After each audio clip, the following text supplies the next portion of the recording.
Well,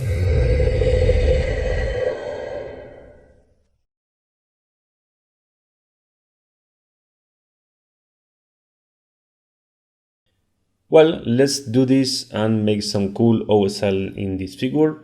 The first thing you have to do is to identify the source of the lighting, in this case this backpack and the gauntlet. Both are different because the first one is affecting the surrounding areas because it's open to the environment.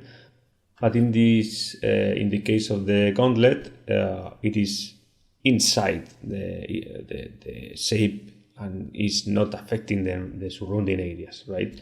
That's the reason because I'm painting with white with the brush the upper part of the backpack, while in the case of the gauntlet, I'm leaving it just solid painted with the brush. Over this white, I'm using the brush to apply a coat of crimson ink because I want some dark reddish tone to boost in the future the effect of the OSL. You will see. So after applying this layer of crimson ink, I add some white once again in this cupola of the backpack. But I try not to affect too much the surrounding elements of this light. The idea is that because we are going to use fluor colors or colors very intense but with a low coverage, we need to have very light colors underneath so they can affect easier those colors, leaving the saturation and the intensity that we want to achieve in an effect like this, the OSL. So the white is going to be present in the areas of the dark lining, but in this case it's not dark lining, it's white lining, and also in other areas like the lower part of the cupola, because I want to create this kind of effect of light that is its origin is in the lower part of the cupola.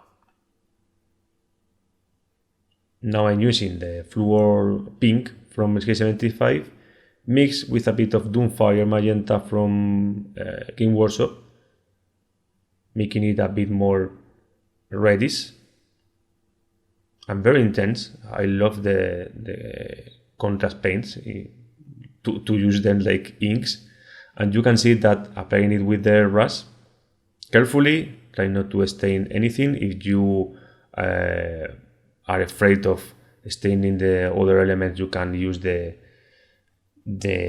purity once again to masking it.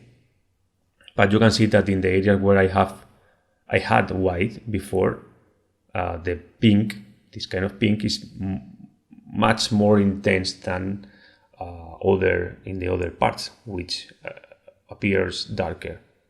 So I'm repeating the process once again, applying white in those gaps, once again in the lower part of the cupola, making some reflections in these elements that are close to it. And also because I think it's something good detail, something very interesting and cool to see, I'm making some casted shadows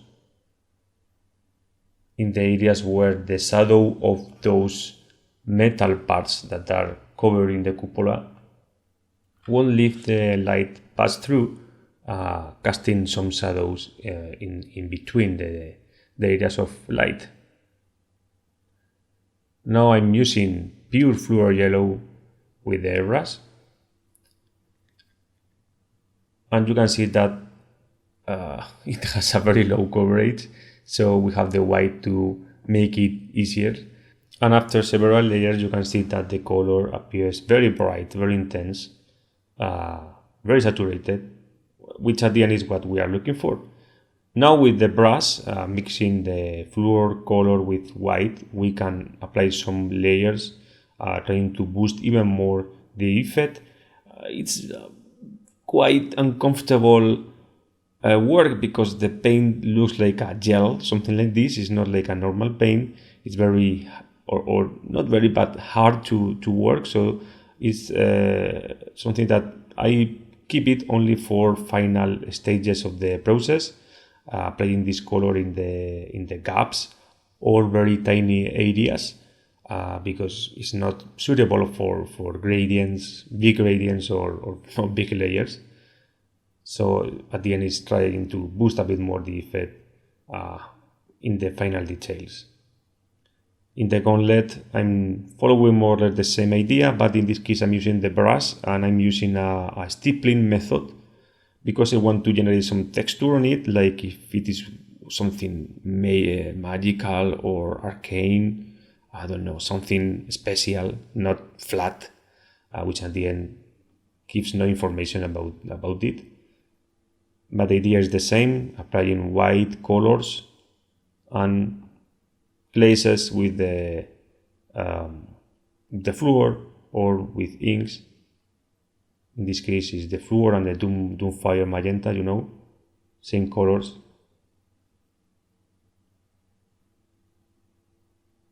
To achieve the effect that you want.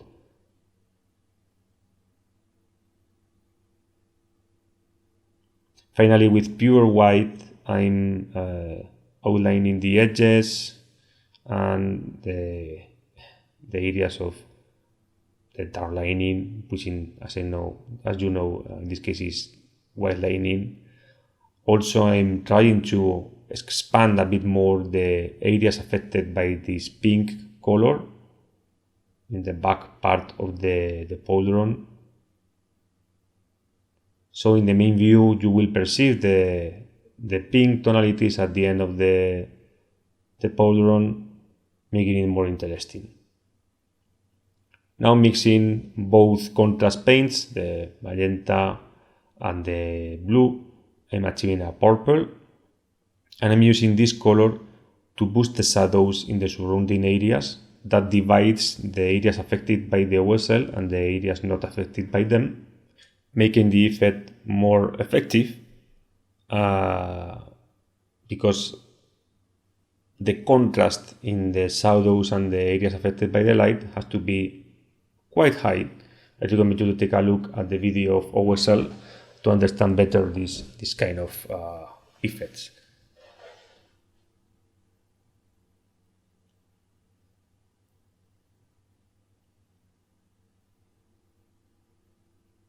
I'm painting some cast shadows in the lower part of the cupola.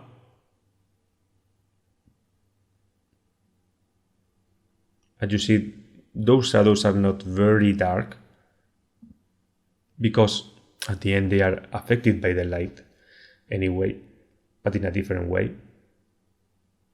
And these parts of the shadows even darker because they are in a double shadow, the shadow of the metals and the shadow of the base of the cupola.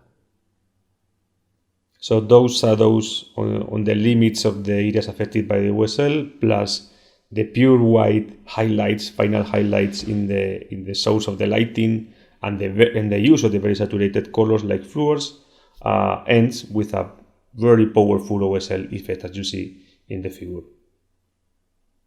I hope you have enjoyed it and see you in the next video. Bye bye.